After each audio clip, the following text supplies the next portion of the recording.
Hello guys, কেমন আছেন সবাই? আশা করি ভালো আছেন। আমি অনেক ভালো আছি। কেজি শর্ট ব্লগের পর আন্তরিক শুভেচ্ছা জানাইছি আমি রুহুল আমিন। কিছুদিন আগে আমি এক ইউটিউবারদের বাড়িতে গেছিলাম, যার নাম হলো মহিবুল। তাগো বাড়িতে আমি গেছিলাম, তার মানে পানির দিনে তাগো বাড়ির আশপাশ দিয়ে পুরে পানি, কি কমু আর পানির কথা। তারপরে ঘরে বয়ে থাকি তো আর ভাল লাগে না। পরে গেলাম একটু ঘুরাই গিয়ে, পরে তুই কয় তাহলে একটু ঘুরাই। পরে গেলাম পানি ভেঙে তো আর জানতাম না। পরে গেলাম একটা বুড়া মুড়া জোগাড় করা, পরে তুই একটা বুড়া জোগাড় করলো। বুড়া এই যে দেখতে পাচ্ছেন, অতি বুড়া চালাইতেছে, ওই যে বুড়া চালাইতেছে একটা ইয়ার মধ্যে কি আর একটা দুঃখের একটা কি খবর।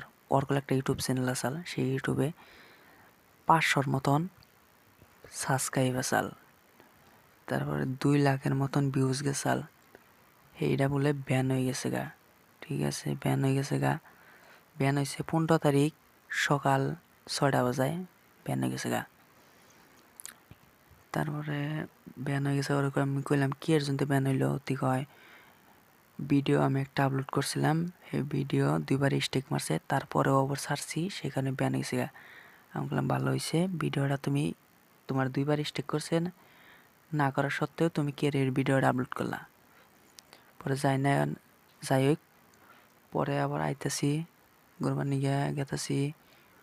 পরে আমি ডরাইতাছি, বুড়ে গেতাম পড়মুই নাই পরে যাইনি। ওরা কল পুরা ঝুঁকি পারতাছে, যাতে আমি যেন পড়ে যাই গিয়া, পুরে ঝুঁকি পারতাছে। আমার ডর সন্দেহ যদি পড়ছে গিয়া, ক্যামেরা ট্যামেরা মোবাইল টোবাইল কাপড় চোপড় সব ভিজে যাবো গা। এই ধরনের সন্দেহ এই পালাই দিল। ভিডিওটা ভালো লাগলে লাইক করবেন। ধন্যবাদ।